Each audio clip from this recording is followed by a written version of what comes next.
on va continuer. Cette fois-ci en musique avec Daniel Courtemanche, accompagné de son pianiste, bien sûr. Oui, elle ne savait pas. Elle dit, oh, c'est moi maintenant, n'est-ce pas? Merci d'être là.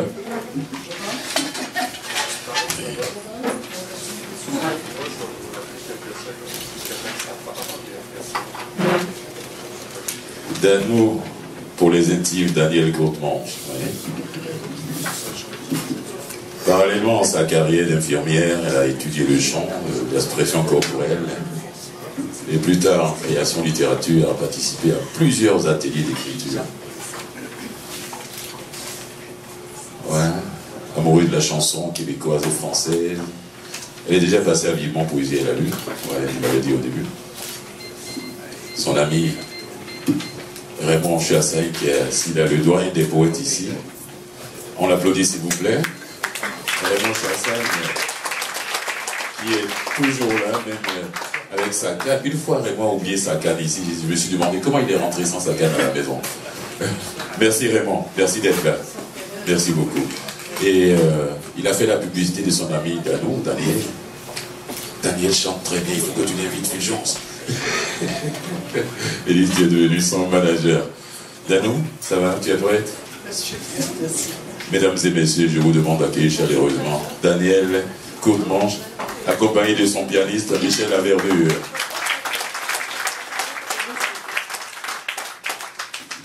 Merci Fulgence de cette belle invitation à chanter plutôt qu'à lire. Alors, sur un poème d'Albert Loiseau, un vieux poème évidemment, du siècle dernier, sur lequel mon ami Michel a composé une très très belle musique, l'érable rouge. Dans le vent qui les tord, les érables se plaignent. Les gens s'éolent là-bas, dont tous les rameaux saignent. Il est dans la montagne, auprès d'un chêne vieux, sur le bord d'un chemin, sombre et silencieux. L'écarlate s'épand et le rubis s'écoule de sa large ramure au bruit frais d'eau qui coule. Il n'est qu'une blessure où magnifiquement le rayon qui pénètre allume un flamboiement. Le bel arbre, on dirait que sa cime qui bouge a trempé dans les feux, mourant du soleil rouge. L'érable rouge, l'érable rouge, l'érable rouge.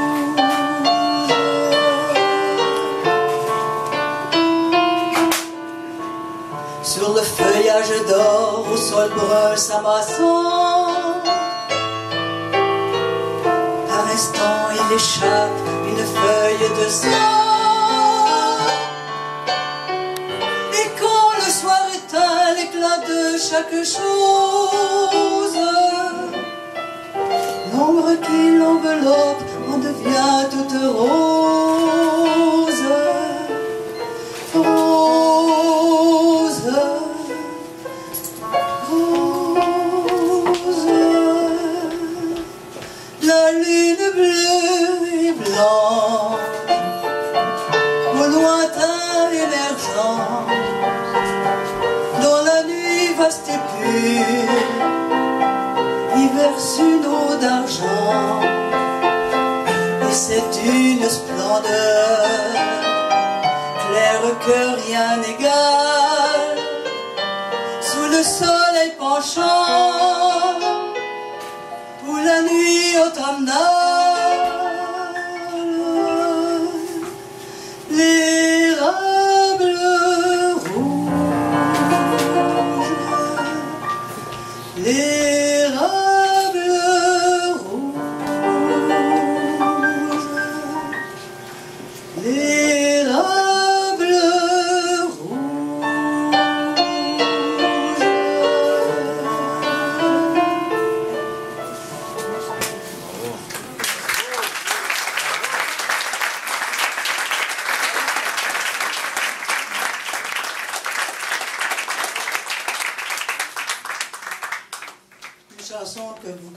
sûrement tous et toutes, sur des paroles de Gilles Vigneault, une musique de Claude Léveillé, avec nos yeux.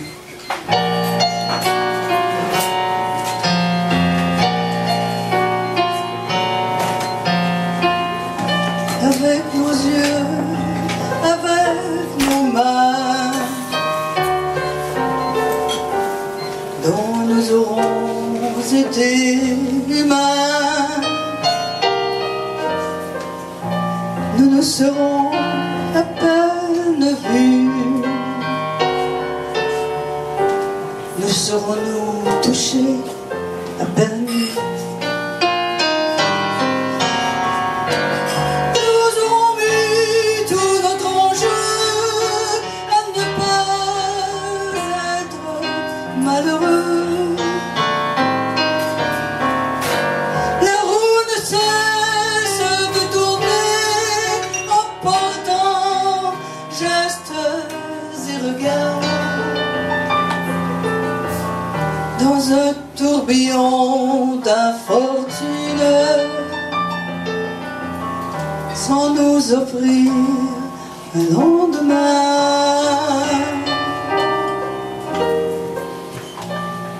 Fermez nos yeux, fermez nos mains. Qui retrouvera les chemins pour lesquels nous voulions surprendre? Le mot de passe de l'amour. Nous avons vécu sur la terre sans rien tenter d'un jour à l'autre. Pour apprivoiser le mystère, nous serons passés au soleil, sans jamais remarquer notre ombre, et les yeux secs et les mains blanches. Nous sortirons de ce sommeil sans l'avoir comparé à l'autre.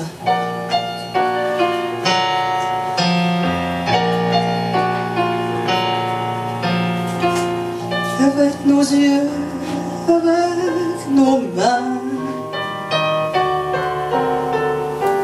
dont nous aurons été humains, nous nous serons à peine vus. Nous serons-nous touchés à peine?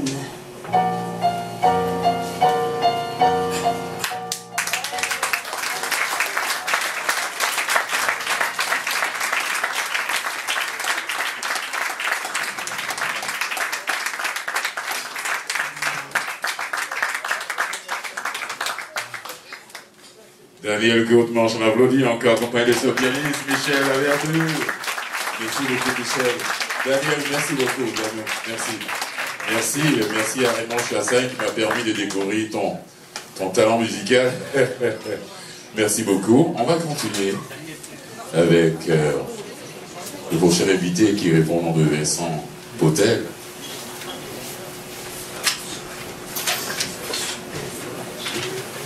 Vincent, que j'ai eu la chance de rencontrer ici à Vivement Poésie l'année passée à la soirée spéciale de son ami Anthony Rosangovitch.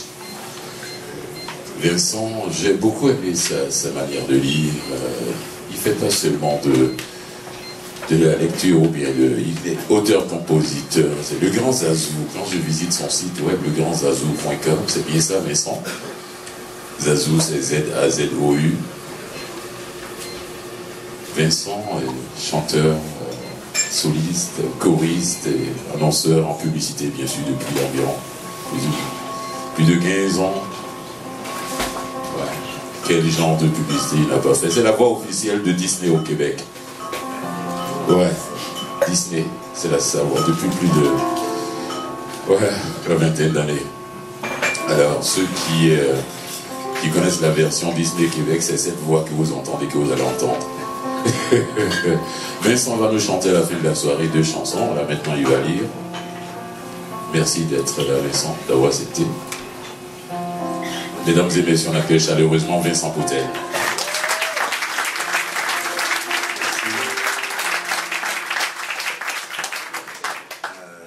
Contrairement à Hélène tantôt, moi c'est pas le micro qui m'intimide, puisque c'est mon travail. C'est la poésie, moi, qui m'intimide. J'ai demandé à ma belle-mère de me trouver quelque chose à lire, parce que c'est un prof de français. Et que je trouvais rien en thème avec Noël, qui était censément le thème d'aujourd'hui. Alors, c'est un poème d'Émile Picquin. Je crois qu'il n'était pas à son mieux à ce moment-là. J'ai un peu tristouné. Jésus descend, marmot, chez vous, les mains pleines de gais joujoux. Mettez tous en cette journée un bas neuf dans la cheminée. Et soyez bons, ne pleurez pas. Chut, voici que viennent ses pas. Il a poussé la grande porte. Il entre avec ce qu'il apporte. Soyez heureux, ô chérubins, chefs de Corrège ou de Rubin, et dormez bien parmi vos langes, où vous ferez mourir les anges. Dormez jusqu'au gai carillon, sonnant l'heure des réveillons. Pour nous, fils errants de Bohème, ah, que l'ennui fait Noël blême. Jésus ne descend plus pour nous. Nous avons trop eu de joujoux. Mais c'est maint affre nouveau-né dans l'infernale cheminée. Nous avons tant de désespoir que notre sabot en est noir. Les meurt-de-faim et les artistes n'ont pour tout bien que leur cœur triste. Mais c'est pas vrai. Ça va pas si mal que ça.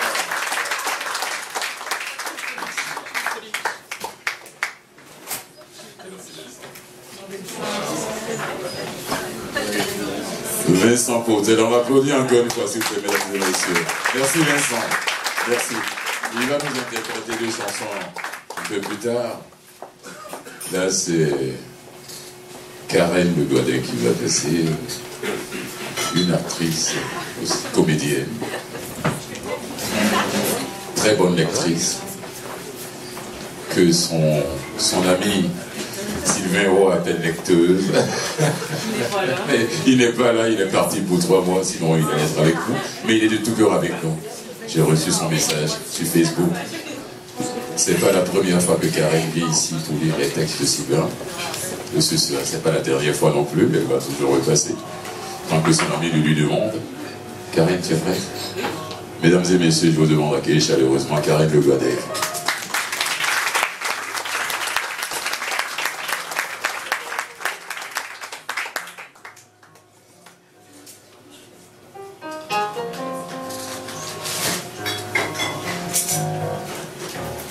Pourquoi je pars en voyage? Pourquoi je pars en voyage? Pour mieux me retrouver. Je vais me perdre en pays lointain. Sur les chemins, je marcherai afin d'apprendre à rester en place. Je m'éloigne de ceux que je connais pour apprendre à connaître celui que je suis. Je fonce droit dans l'inconnu, sans négliger mes peurs et mes angoisses, sans avoir aux douanes à les déclarer. Avec moi, je les amènerai pour les apprivoiser. Pourquoi je pars en voyage? Parce que bien sûr aussi je me souviens, parce que je repense à la grandeur de l'océan, parce que je revois ces visages burinés et souriants, parce que je revois la fierté dans leur regard triste, parce que je veux réentendre ces chants emplis de poésie, ces chants qui disent « Nous avons appris à survivre », ces chants qui louangent la force et le courage de vivre, Ces chants tristes aussi de tous ces enfants morts. Ces chants tristes de la démence des hommes. Ces chants tristes de ces peuples presque exterminés. Revoir aussi tes grandes étendues, tes forêts et tes jungles luxuriantes où la vie s'éclate. Même celui plus déprimant et pollué des capitales.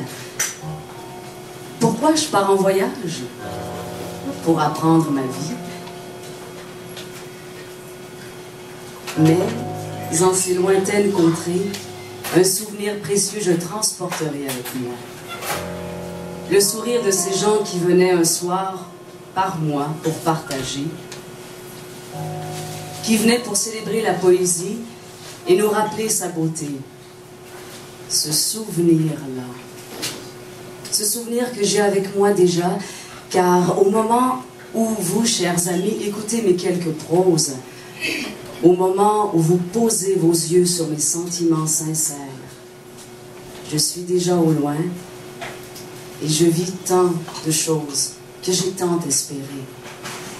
Bien sûr, il m'est impossible de vous dire si tout va bien, impossible d'écrire au passé ce qui m'arrive maintenant, mais chose certaine, je pense à vous, poètes, chanteurs, peintres, animateurs, musiciens, sculpteurs, dessinateurs, et tous ceux qui ont gardé de l'enfance la beauté de croire en la création.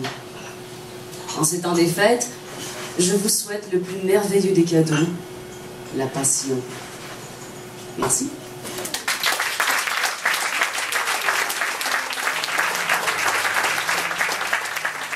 Karen Le Boisbec, merci beaucoup Karen. Wow. Merci. Et maintenant c'est Mélanie Alain. Une autre lectrice de Sylvain Girard, Sylvain, qui est avec nous. Mélanie, oui, elle me corrige, hein, parce que Sylvain les appelle lecteuses, il lui dit pas lectrice. Une autre lecteuse de Sylvain Girard, Mélanie Alain, merci d'être là Mélanie. Oui. C'est... Tu es prête? Tu veux aller? Il allait te demander les autres taquets, évidemment. Elle me prend le micro tout de suite. Mesdames et messieurs, Mélanie Girard, s'il vous plaît, on l'applaudit.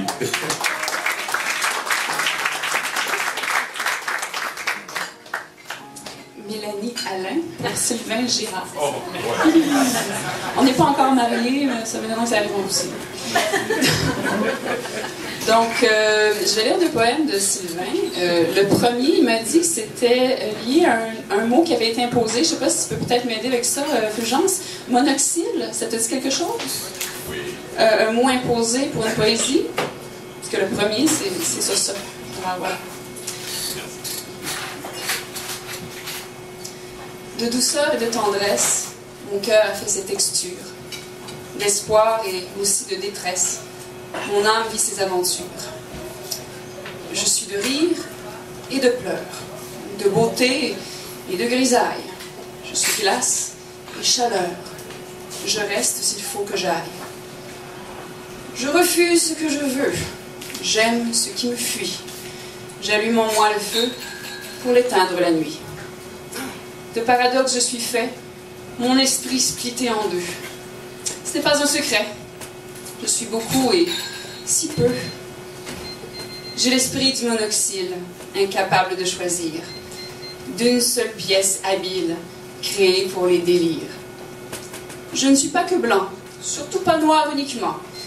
C'est d'un tout solidement que je suis fait en dedans. Ce paradoxe est unique, d'une seule pièce constituée. Si parfois je délire, panique, ou si je recule pour avancer, je ne suis qu'un simple tout, telle la pirogue qui fut sculptée. Je suis le plus saint des fous, sans être tout, qu'aurais-je été?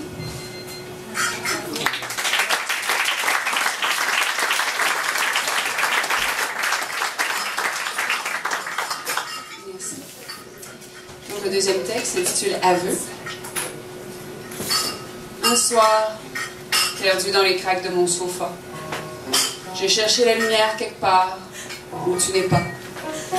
Je t'ai appelé, j'ai gueulé, mais toujours pas là. et je suis replongée au cœur même de mon sofa. Je savais bien que je regardais pas à bonne place. C'est pas entre deux coussins que je verrai ta face. Au fond, je t'appelle caché au cœur de ma crasse, parce que j'ai peur que tu l'aimes pas, ma place. Je me fais des accroires, beaucoup de belle poésie, mais dans le fond, c'est en silence que je crie. Pour pas te perdre depuis toujours, je te fuis, parce qu'au fond, c'est toi la plus belle des poésies.